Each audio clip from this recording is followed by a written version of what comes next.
Comme si, comme ça. Buenos días. Good morning. So, esta mañana tenemos algo largo. We have one of the questions. We're entering another section of the workbook. So, my question, should I read it in English or in Spanish? It's like a page and a half. No, you can read it in Spanish. I'll turn the volume down. I've already read it, so. Okay. Nosotros vamos a entrar So I'll ahora. follow along in English. Okay. Vamos para la lección 12, que es el ego. El ego no es otra cosa que idolatría, el símbolo de un yo limitado y separado, nacido en un cuerpo, condenado a sufrir y a que su vida acabe en la muerte. Es la voluntad que ve a la voluntad de Dios como su enemigo y que adopta una forma en que ésta es negada. El ego es la prueba de que la fuerza es débil y que el amor temible. La vida en realidad es la muerte y solo lo que se opone a Dios es verdad. El ego es demente, lleno de miedo, crea alzarse más allá del omnipresente, aparte de la totalidad y separado de lo infinito. En su demencia cree también haber vencido a Dios mismo y desde su terrible autonomía ve que la voluntad de Dios ha sido destruida. Sueña con el castigo y tiembla ante las figuras de sus sueños. Sus enemigos que andan tras él queriendo asesinarlo antes de que él pueda proteger su seguridad atacándolos primero. El Hijo de Dios no tiene ego. ¿Qué puede saber él de la locura o de la muerte de Dios cuando mora en él? ¿Qué puede saber de penas o de sufrimientos cuando vive en una dicha eterna? ¿Qué puede saber del miedo, del castigo, del pecado, de la culpabilidad, del odio o del ataque cuando lo único que les rodea es paz eterna, por siempre imperturbable y libre de todo conflicto en la tranquilidad y silencio más profundos? Conocer la realidad significa no ver al ego ni sus pensamientos, sus obras o actos, sus leyes o creencias, sus sueños o esperanzas, así como tampoco los planes que tiene para su propia salvación y el precio que hay que pagar por creer en él.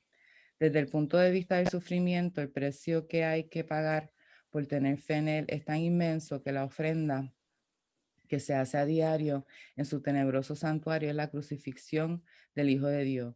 Y la sangre no puede sino correr ante el altar donde sus enfermizos seguidores se preparan para morir. Una sola azucena de perdón, no obstante, puede transformar la oscuridad en luz y el altar a las ilusiones en el templo a la vida misma. Y la paz se les restituirá para siempre a las santas mentes que Dios creó como su Hijo, su morada, su dicha y su amor, completamente suyas y completamente unidas a Él.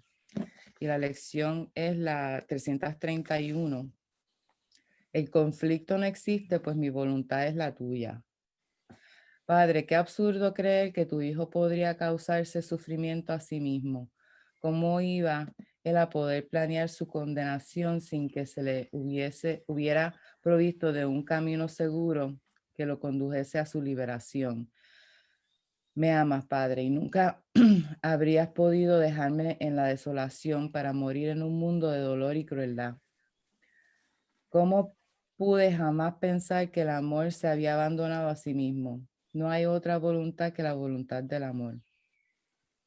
El miedo es un sueño y no tiene una voluntad que pueda estar en conflicto con la tuya. Estar en conflicto es estar dormido, la paz es estar despierto. La muerte es una ilusión y la vida la verdad eterna. Nada se opone a tu voluntad. El conflicto no existe, pues mi voluntad es la tuya. El perdón nos muestra que la voluntad de Dios es una sola y que la compartimos. Contemplemos los santos panoramas que hoy nos muestra el perdón de modo que podamos encontrar la paz de Dios. Amén. El conflicto no existe, pues mi voluntad es la tuya.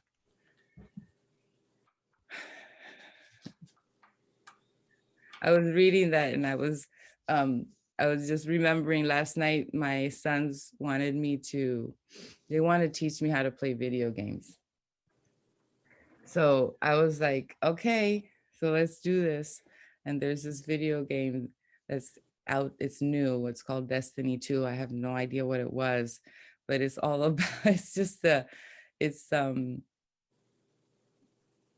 you know, the part that is saying que es el ego, it just describes what the ego is, and that's exactly what the video game was. It's just pure hell, and you're killing, and I'm like, who am I killing here? and they're telling me, now you have to go in here, and there's this hive, and there's these beings there. I'm like, these people, these poor beings, they just need Jesus. Nice. But Oh, Mom.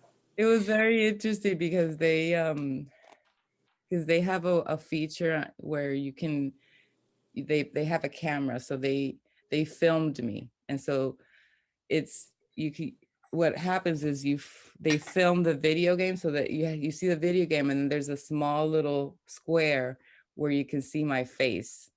So when you see the video, you can see my face and my reaction, all my comments, and you can see what's going on the video game.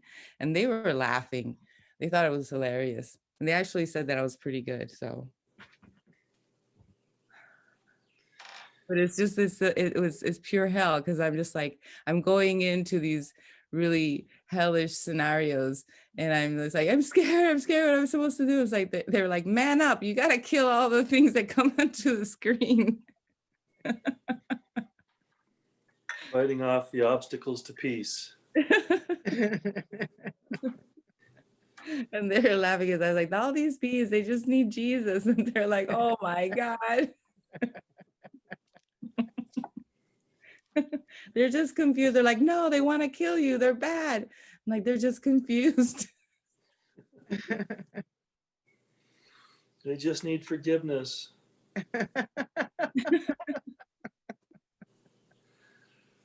But it was a lot of fun. It was a lot of fun. I had fun. And they were giving me tips. You know, you see the video, they're both, I have one on each side, and they're telling me, throw the grenade. And I'm like, where's the grenade? Where's the button for the grenade?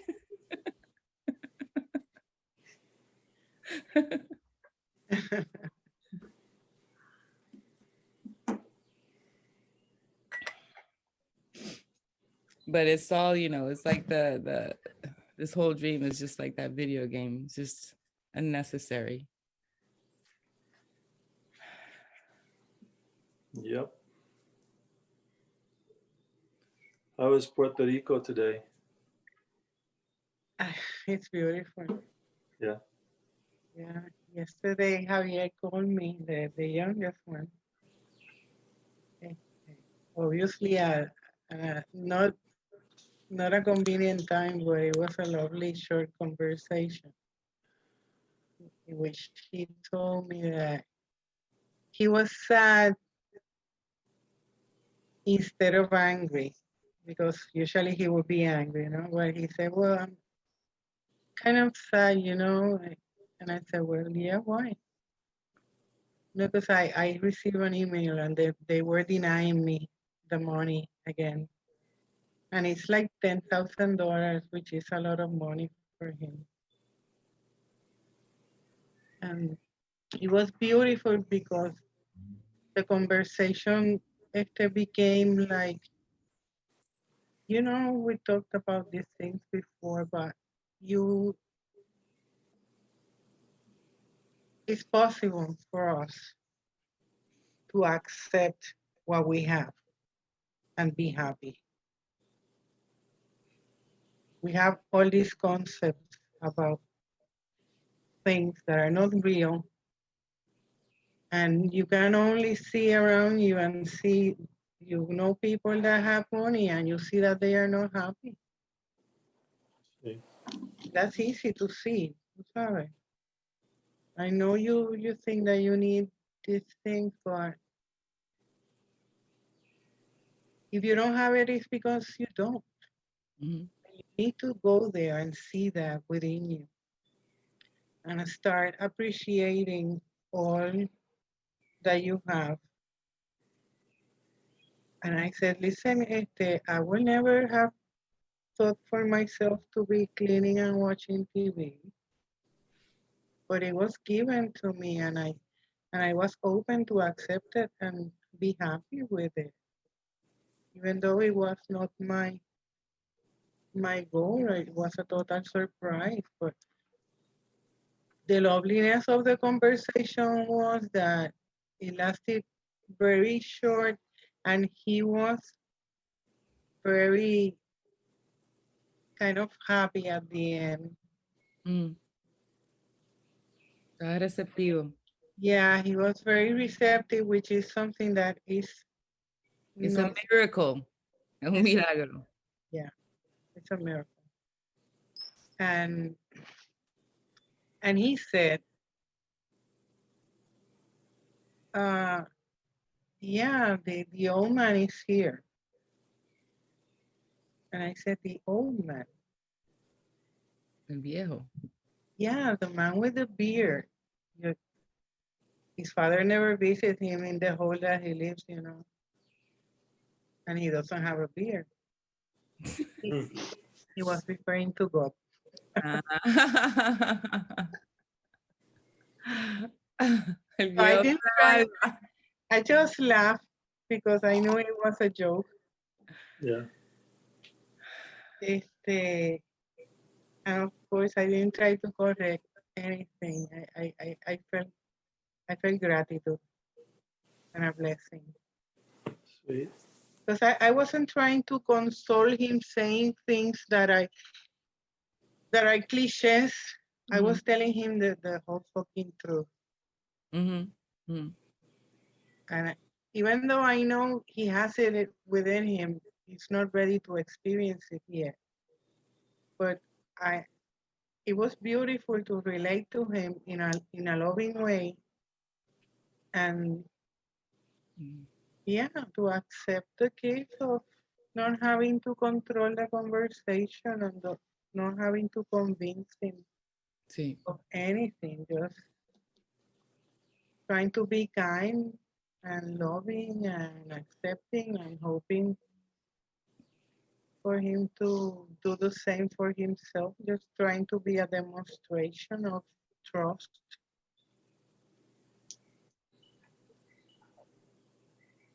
Yeah, so that was a nice gift. And then the boys woke up. No, the boys told me yesterday that the boys are the ones living upstairs. They told me yesterday that they were going to do the patio because we exchanged part of the rent money for doing the patio, which is a blessing because my son used to do it, but he has so many problems with the cars and stuff that it was really a trying situation. All the time, it was a nightmare for him and for me and for everybody, you know, try to coordinate when he can come and do and blah, blah, blah. So I was very happy that when the boys came, they relieved him of having to even think about having to help me here. And I mentioned about the cigarettes, and they told me that the father has a friend that buys him beer at the base. I used to buy cigarettes for the father, and they took one of the cases to see it. He began that for me. So it was, the answer was upstairs all the time. And still, I'm making sure that I'm not celebrating, you know, and just watching it without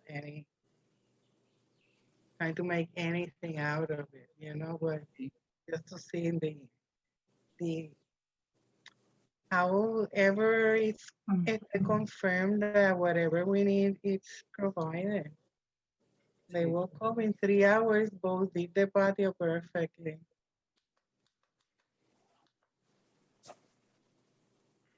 So yeah, Puerto Rico is looking very bright at this moment.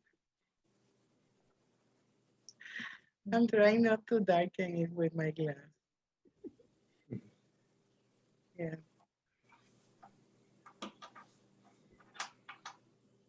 Tremendo.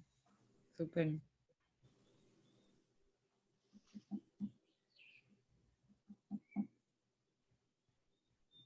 So how's your sciatica? Did it disappear or still fucking you over? Yeah, it was I think I finally fell asleep around one this morning, maybe later, I don't know. I was up for a while trying to find some comfort in it because so yeah, wasn't a lot of sleep last night, but I get plenty of that when this body dies.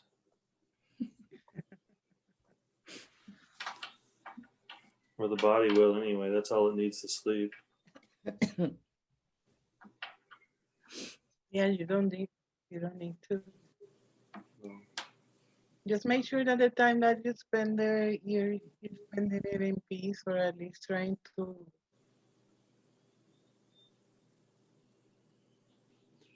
Yeah, to Yeah. observe in peace.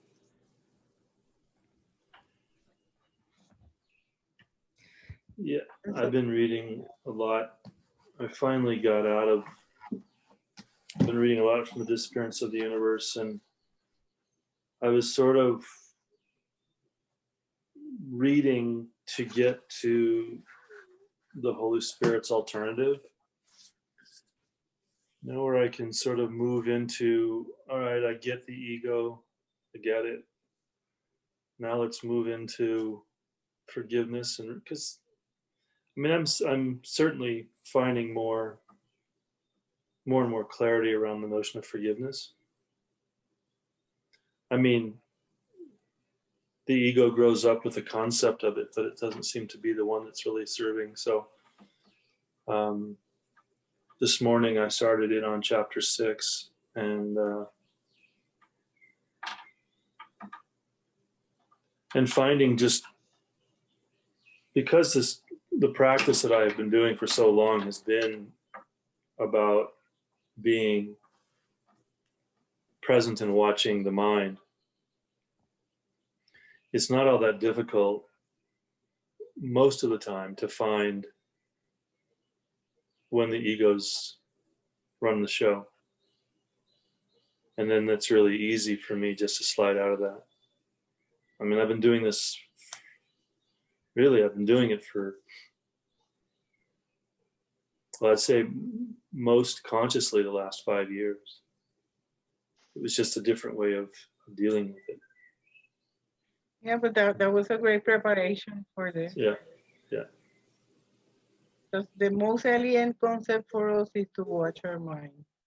See. The world was made not for us to get that.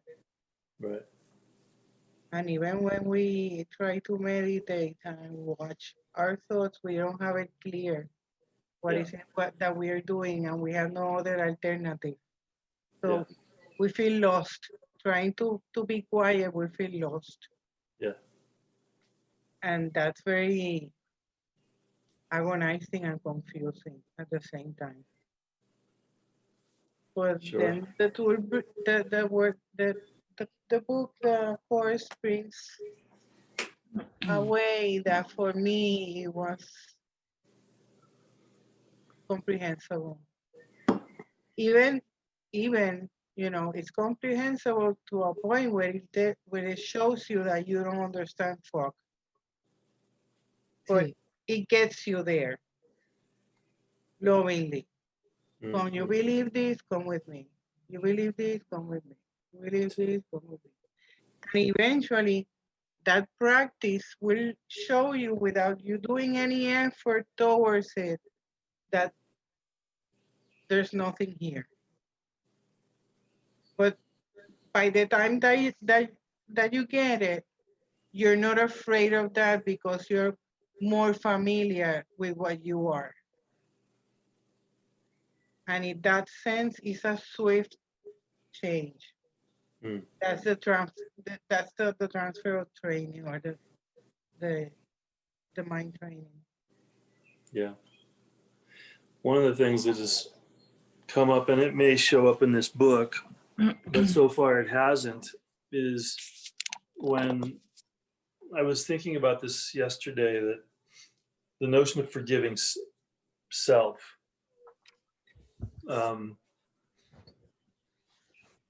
You know, I was sitting reading last night, and I put the book down, and I started thinking about like my mother, who's no longer in form, And we didn't talk at all for the last, I don't know, maybe 10 years she was on the planet. And so looking at forgiveness and when it came to forgiving, because most of it obviously is forgiving myself for the way that I showed up, I realized that, or at least the thought arose that really what I'm forgiving is the belief in her, the belief in the story around what caused us to break, that's what really needed the forgiveness. She didn't exist. She was just an imaginary, illusory projection of this mind. So really it seemed that the what needed forgiveness when it came to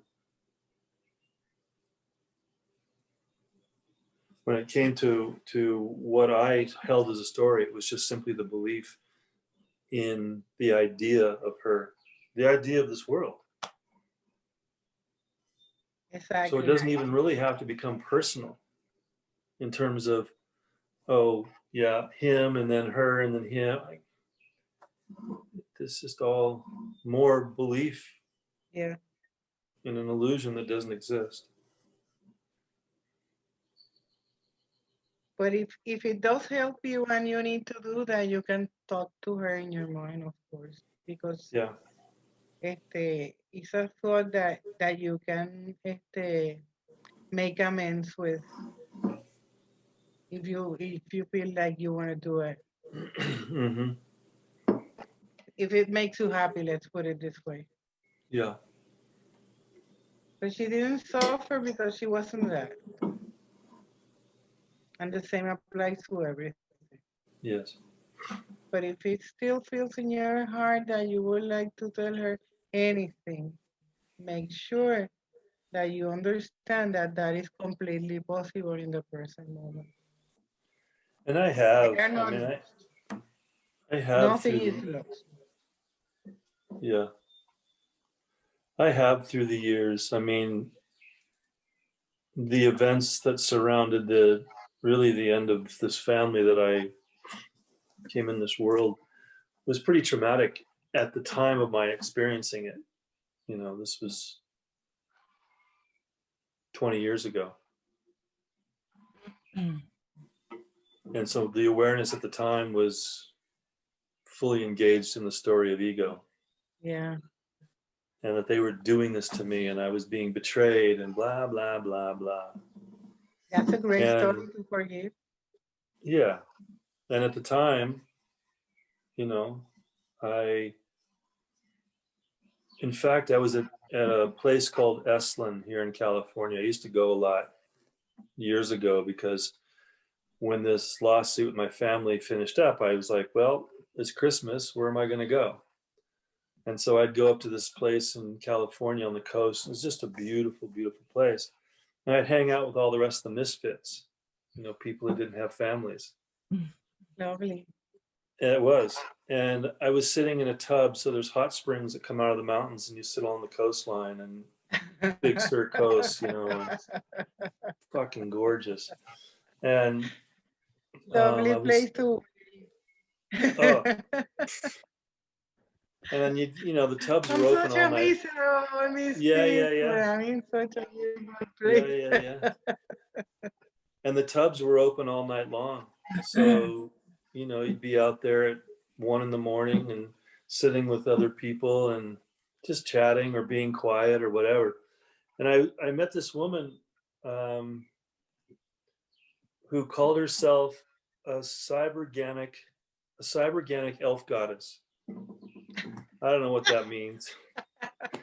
But we became good friends for a while, and we were sitting in the tubs one night and we were chatting about our lives and, you know, not at all having any sense of the illusion of them.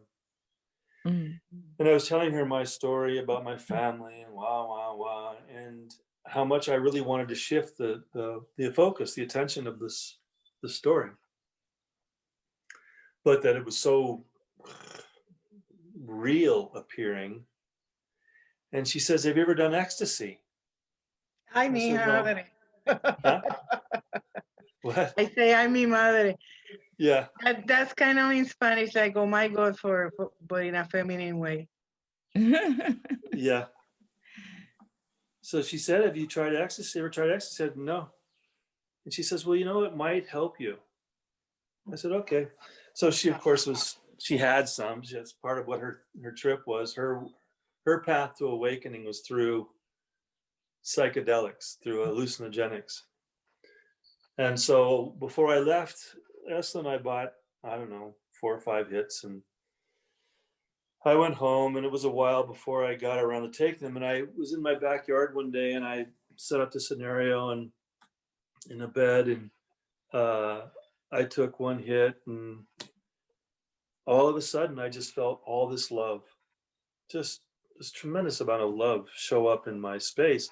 And I started to use that love to forgive not just myself, my family, each member. And then I'd turn it around and they'd forgive me, and I'd do all this. Now, I did that probably 3 or 4 times, and it would last, like 3, 4 hours. And that's all I focused on. And I used that as a way to get past the tape, if you will, the audio tape of nonsense that was keeping me held. Because I would come home, like I was driving home one day, and it was a beautiful day, and I lived along the coast, and I was just in such appreciation for the beauty and simplicity of the day. And I was maybe 5 minutes from my house, and by the time I pulled into my driveway, I was pissed off, and nothing changed out here. Sí. But this story of my mother came in, just snuck in there. And so I realized that I needed to change the story that had been written. And so that's when this opportunity sometime later for the ecstasy to start rewriting, even if it was still illusory, the intent was to rewrite the story. And it was the beginning of where I sit today. It was the beginning of finding freedom. Even though then it was based in illusion, today it's, Yeah, exactly. the illusion is not so present. So Yeah, that's a good intention, but it's still run by the ego. That's why it doesn't last. yeah, and I tell you, even though it was based in the ego, by doing that, it started to open the door to noticing when she slid in and that story slid into my awareness, that I could then start to begin to figure out that it was not real. It was, she was not even, I mean, there were times when that it would come up when she was dead. And I'm like, wait a minute, she's not even on the planet. And so, yeah, none of it was real, but like I say, it's sort of it was the ramp up to the ladder that eventually moved to freedom, more freedom.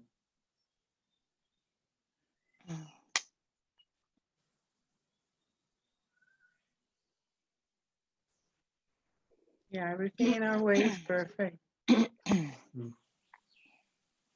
Yeah.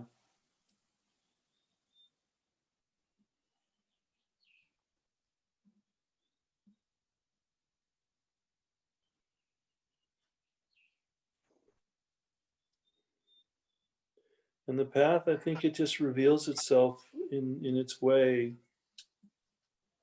in its own way. Those days have been what feels like what has led me to this moment right now. Of course.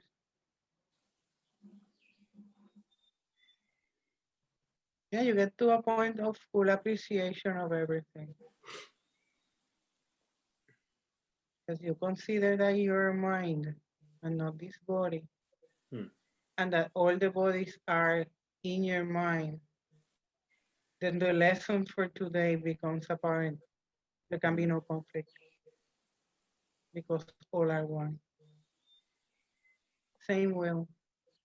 Yeah. And you get deeper and deeper and deeper and deeper and deeper until the moment that any memory can be of cherished appreciation. That phrase that when you can lose, you can find yourself in your brothers, or you can lose yourself in your brothers, takes on a total meaningful reality for you in the present, and happiness to meet anybody in the condition that they are, and don't really just share the love and don't put any agendas in the relationship. Just appreciation. And that is total freedom. When you can do that with every moment, every day, every person, every situation, every challenge, every seeming good thing, you know? Yeah.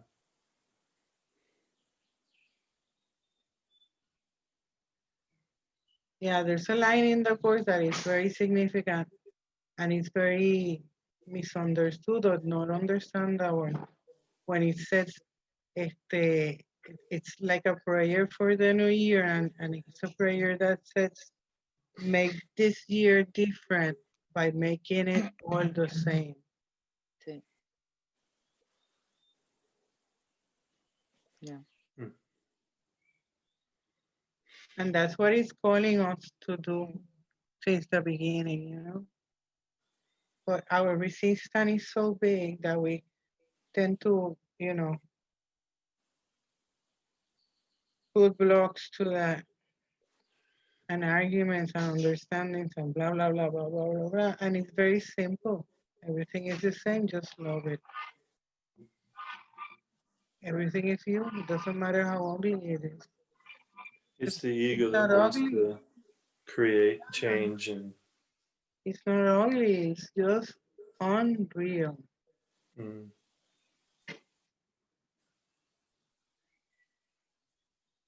Sí. But yeah, like you said, the path takes its own. The course says also you don't have to look for love. Love will find you because that's what you are. Yeah. Just you have to make sure that you don't oppose to it. So instead of trying to love everybody, try not to hate everybody. Sí. The love is there behind the hate.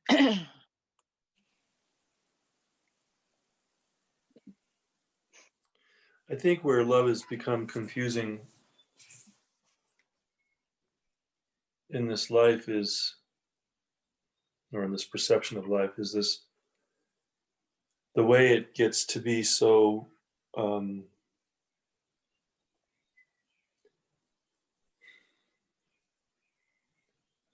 so sticky in human drama.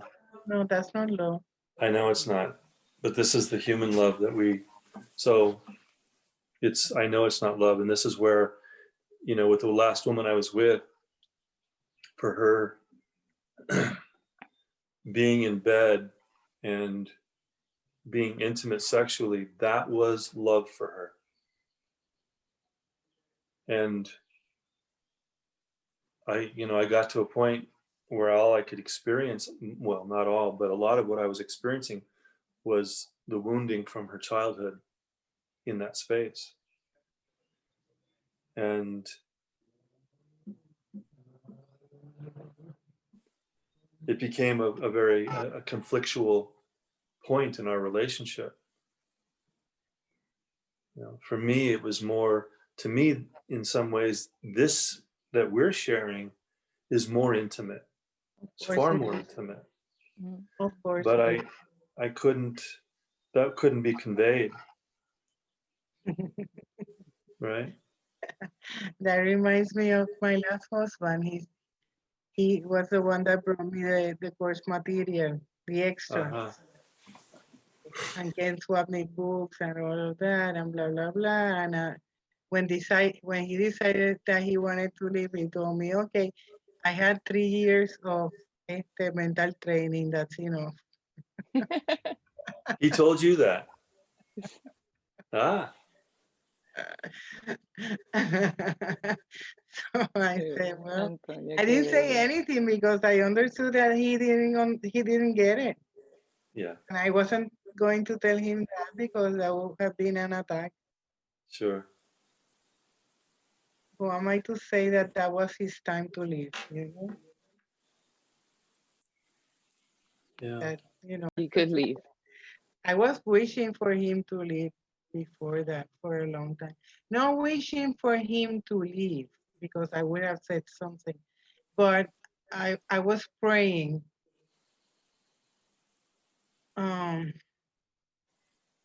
that he was set free if he was a prisoner, because it didn't feel right, but it didn't feel wrong. I wasn't being forced to do anything that I did not want to do, you know? But it felt uncomfortable having him so near because he still, he didn't saw me, he saw my body. And it was very uncomfortable, very uncomfortable. And in that situation, I was just praying all the time, you know, doing my course, doing the pray. Not gonna take any action. I don't really feel like I am threatened in any way, but doesn't feel right. Okay. And then the added pressure that I was totally economically dependent on him, but was, of course, a participant in the equation. But that wasn't, I was offered an opportunity of compromising, you know? But I said, no, I'm not gonna do anything that doesn't feel good for me. Because then it felt like he was buying my body. And that felt really nasty. And it's very strange because I was very sexually free in my life. I had no problem having sex with whomever I wanted, whatever, because I didn't see anything wrong with that. See. But, you know, the shift was so big that I didn't feel it, and I didn't feel it. I wasn't going to do like a transaction, tú sabes, or sustain me financially, and then every 6 months I can give you my body so you can do something with it. And it was hilarious because he hasn't had an erection for like now maybe 17 years. He didn't know how to even masturbate himself. He was totally alien to sex.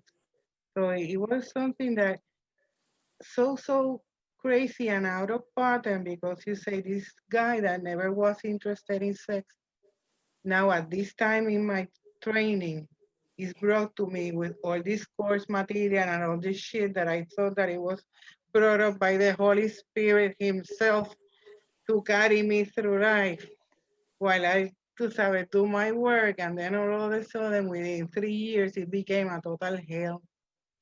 Not in And he, form, but within my. And then he said, okay, 3 years of mental training is enough. And he went but back to living the life that he left before. so are you saying that when he came into your life, that repression of sex then became active, like he now wanted it? Or Exactly. you So it do was, bring some interesting shit in, huh? when it comes to sex. You got the boy upstairs. No, tú sabes.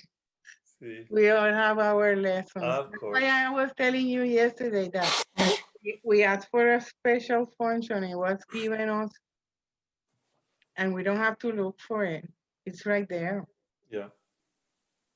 Because there's a conference from Ken that I really like, which talks about the thread of hope, and it takes the metaphor of Ariadne, which was a mythological figure of a girl that wanted like this warrior that came to kill a minotaur that was within a maze.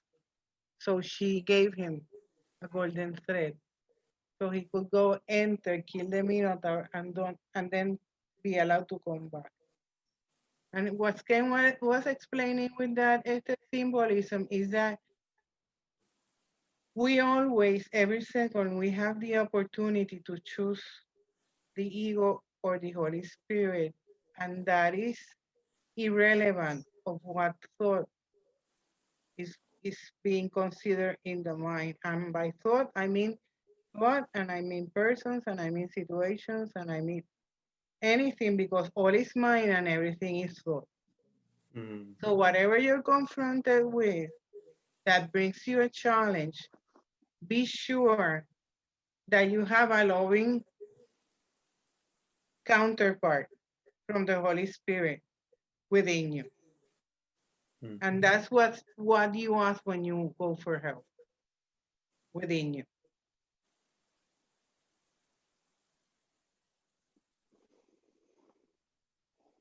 And that is very helpful reminder whenever you're feeling stuck with something, be it in your life with a person or with a situation or a memory, to know that that counterpart, that loving counterpart, that's Holy Spirit inspiration for that same challenge is within you. You just have to ask for it.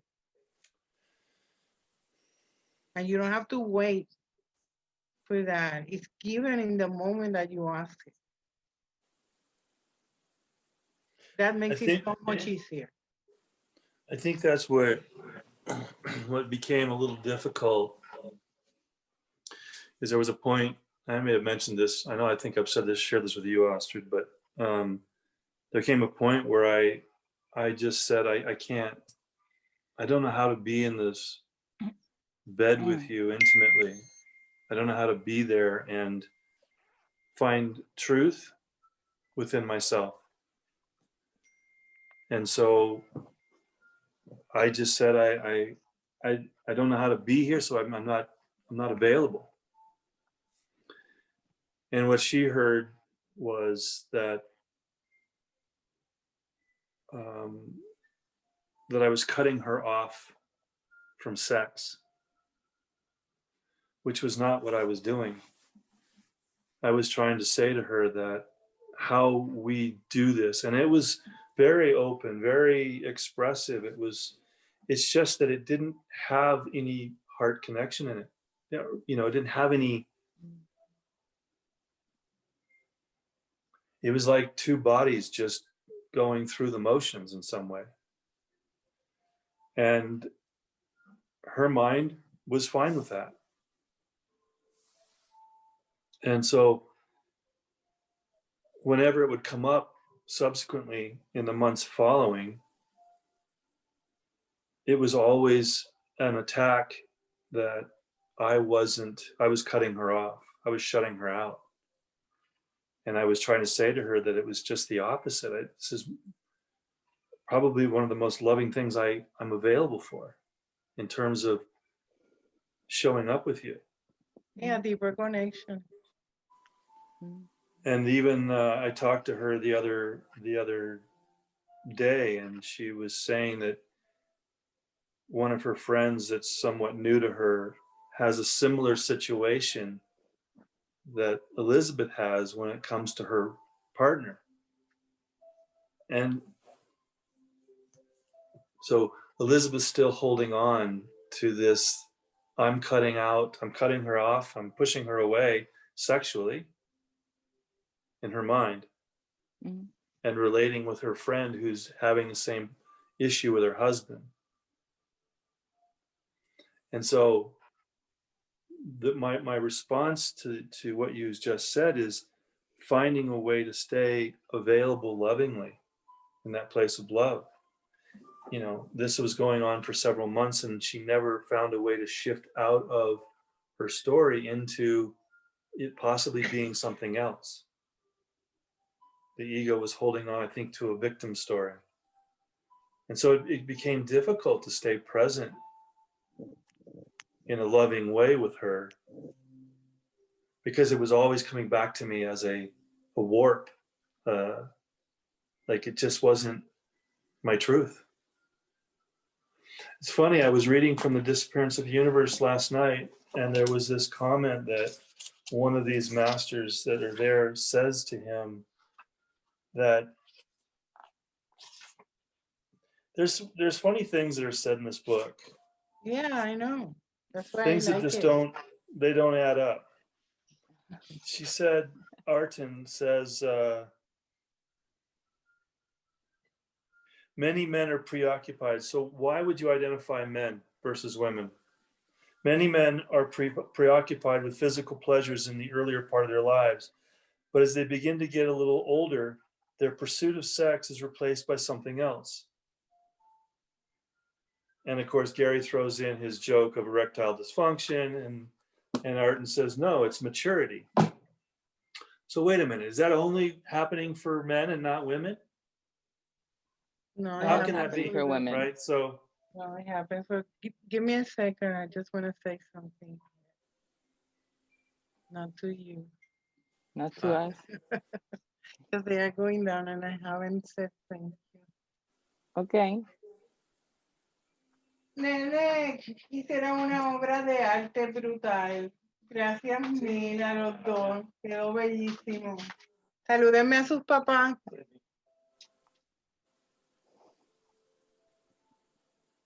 I didn't put the microphone off. No, te oímos todo. It was recorded Sí. for posterity. No, they really did a lovely job. Now they're going to spend a Thanksgiving afternoon. They're gonna do a pavo a la vara. Ah, oh my God. They're gonna do a turkey like how you call that, Astrid? Like a pig roast, but with a turkey The one that you put the stick on and the you roll it. yeah, on the spit. Okay. on the spit. Yeah. So they're I going think to that. afford. See. I'm sorry for interrupting you, but yeah, it's the No. same shit. It's a It's story. the same shit. There's no difference. It's no difference. Those are distractions of the ego to find differences and then start analyzing them. Yeah. Yeah. Just to say Because that men are unworthy and women are more mature, that's ridiculous. There are no men and no women. That's why in many places it says when the female and the male become one, there will be no female and no male. Right.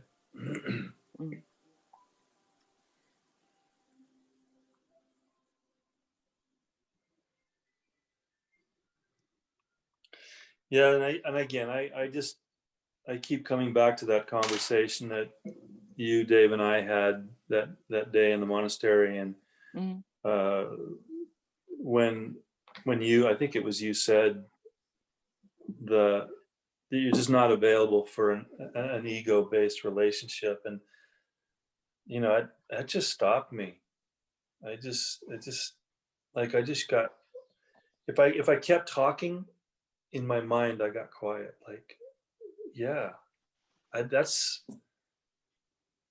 don't have an appetite for that. I have enough ego-based relationships in my life. I can't add one more to it. Yeah. Yeah. But it's But just I mean, it's accepting the alternative. I know what you mean, but Yeah. It's accepting the alternative in the relationships that we seemingly have. It's making the decision for the Holy Spirit in every moment, because we can't escape the ego relationships here without the Holy Spirit. Everything in the world is ego-based, is based on fear.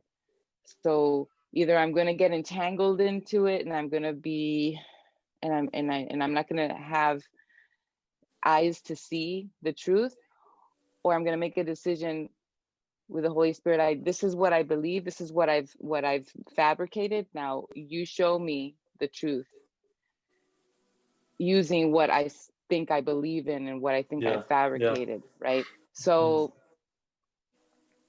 it's the vigilance comes in there, and just being vigilant,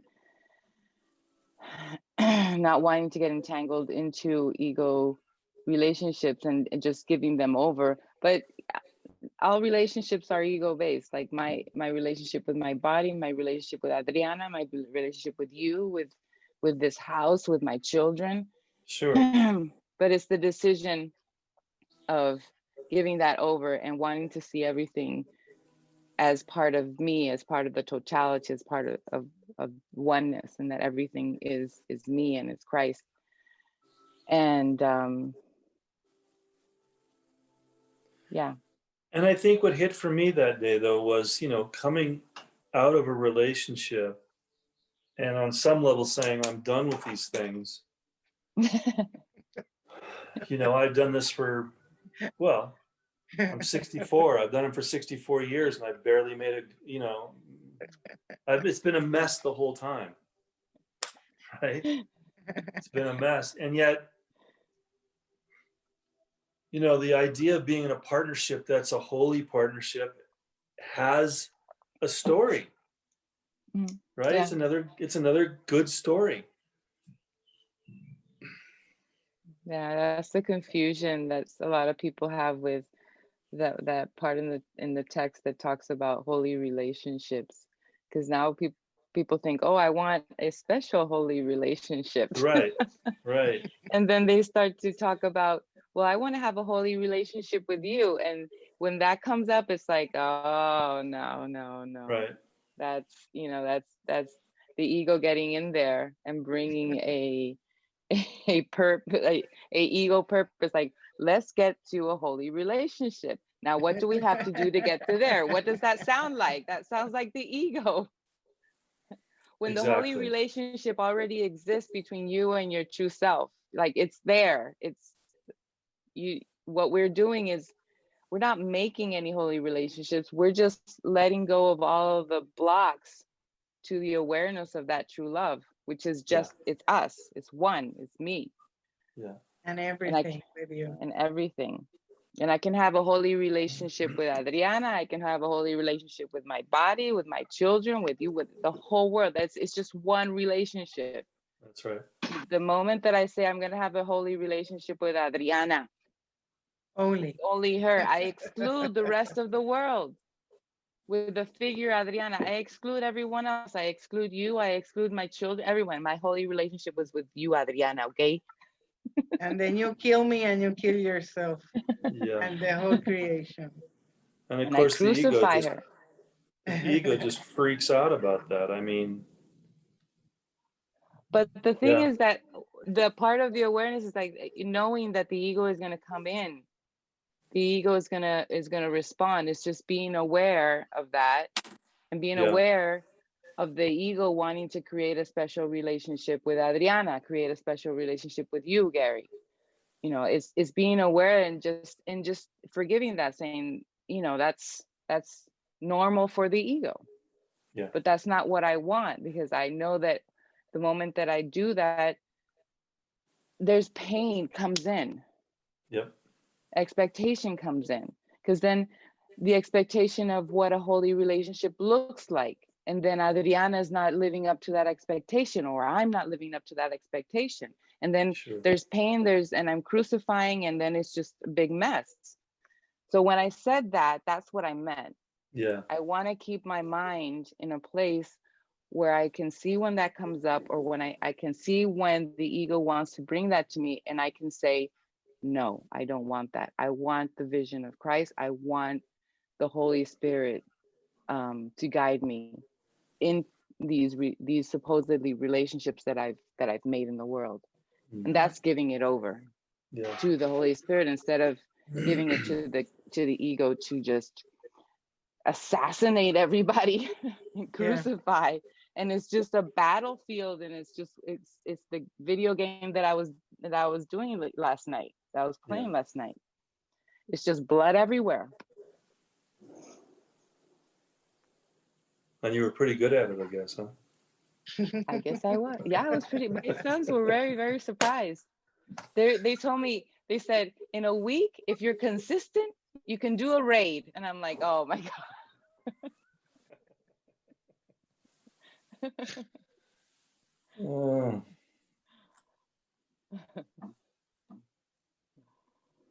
Yeah.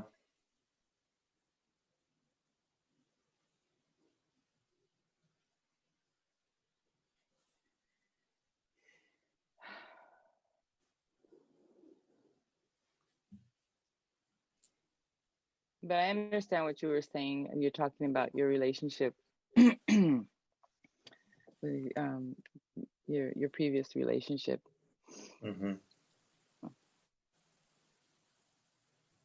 It's very important to know that you can have a place within yourself that you can keep everybody safe. That's your responsibility. It doesn't matter whether you write them a letter or go and visit or write them a message or text them or have a conversation or not. There's a safety within you that you can bring everybody. It doesn't matter whether you communicate with them or not. But whenever they come to you, you recognize them as your own thoughts. It doesn't matter what they have done. That safety space is within you to bring them in. And that's the holy instant. That's a forgiven world. It's within you, it's not outside. Yeah. And when you stop trying not to bring everybody, that's heaven in earth. But then your mind has no need of time. And it's in the present moment all the time, bringing everybody and everything all the time without exception. Because that's the only thing that it wants to do. It sees no purpose in judging, in making stories, in planning, in doing anything but bringing anything and everything to that place. And since the mind is so full of thoughts, that's an occupation that can take you all the time. And that's when time disappears, because you're not thinking about tomorrow. And even if you think about anything in the future, it's brought up to this present moment, which is the same as what Astrid was saying about trying bringing the relationships to the Holy Spirit and surrendering them to them. Every thought is a relation. Whether I like the weather, I have a relationship with the weather, you know? Whether I want to take a breath, I have a relationship with the breath. With a past memory, with an association, with a concept. What is love? What is time? Everything is a relation.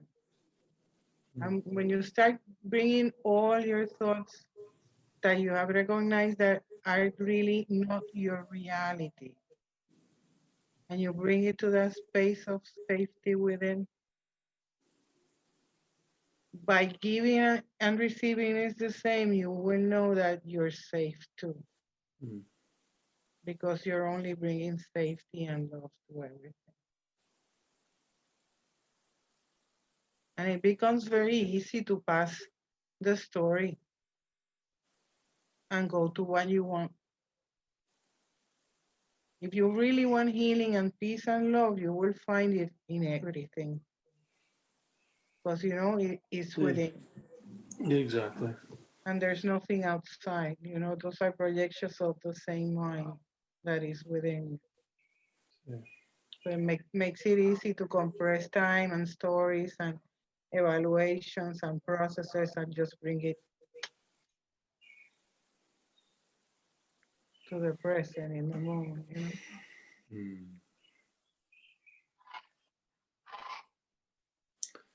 Lovely. Yeah. So we're only in time to bless and to heal. That's it. It's a good enough program for me. Yeah, that's the only thing that will really satisfy you. Yeah. Yeah. And it's the only use of time that the Holy Spirit sees. So that therefore is the only use of time that it's free of guilt. And it can be a remembrance of eternity.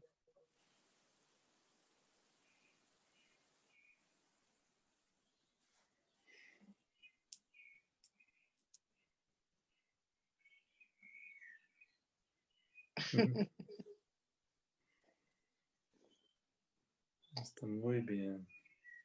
Oh, by the way, happy Thanksgiving. Oh, yes. And to you. Yes, yes, yes. I'm gonna have cake. Oh, you're so lucky. Gabrielle is cooking Thanksgiving dinner, and she said it's her first turkey. This is my stepdaughter, and she lives near here. And she said, if it's good, then I'll bring some. So I'm like, okay, fine. You didn't tell her you didn't like turkey. I mean, I don't love turkey. It's all right. I'll have it. But Yeah. I'm sure that if it turns out well, then Yeah. I can eat it. It's not my favorite. The thing is, it's not my favorite. It's not an aversion. But yeah, it's so I might have. And then she came this morning to look for it. Vino a buscar el caldero grande, the big pot, yeah, para hacer el arroz con gandules. Oh my God. So I'm just like, it's because it's her and her two sons, and I'm thinking, why are you making so much rice and gandules? Eating rice for a long. And I said, well, because we make rice in these specific pots.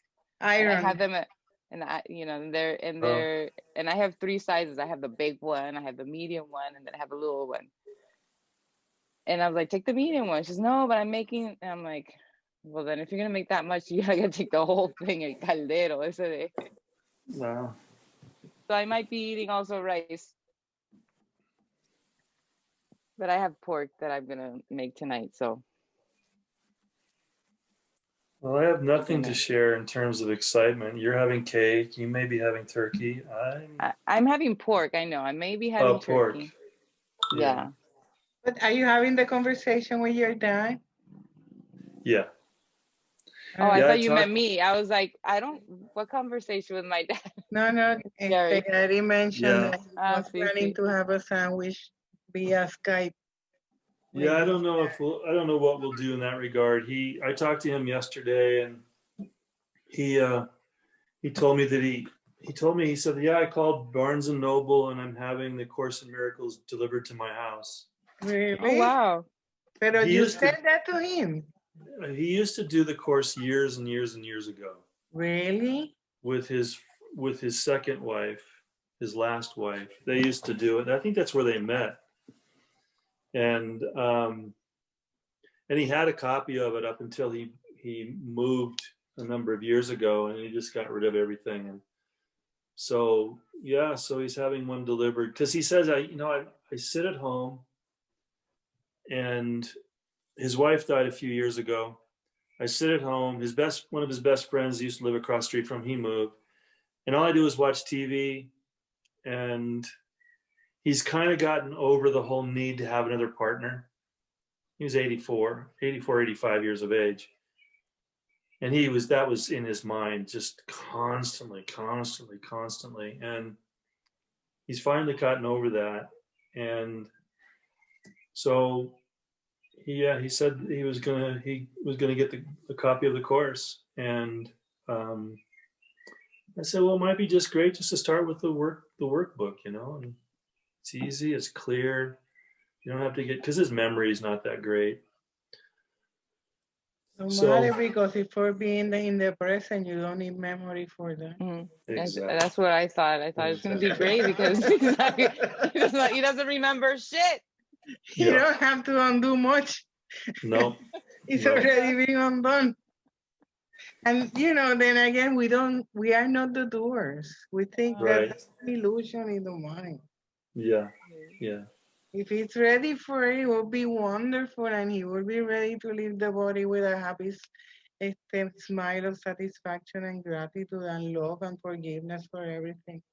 And that will be great. And if you are using that material to a wonderful opportunity to connect with him, because probably he has as much forgiveness opportunities within the family. Oh, You know, of course. it's better if you cannot give what you do not have, you know. So when you're healed, you can help him heal too. Yeah, he had it. In fact, we were talking a bit yesterday because I was just sharing with him about the whole opportunity of really understanding forgiveness at this point in his life, and he brought up his relationship with his father. Oh wow! Nice. Right. No, And that was the first person that arose in his awareness, was his father. good. So, yeah. So Yeah, it'll be there's an good. Well, expansion ongoing all the time when we are open to not limit anything. yeah. And also not directing. Mm.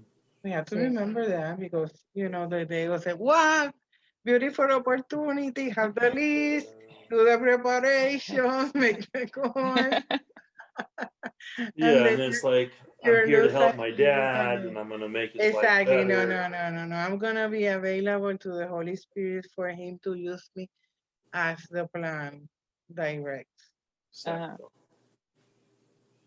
And I have no idea of that, and I will never, and I can never have an idea. So it's not like I don't have an idea, but I will figure it out. No, I have to abandon the whole idea that I need to have an idea. I need to embrace that I am just as the Holy Spirit, and he will guide me to myself through whatever needs to be done here, second by second.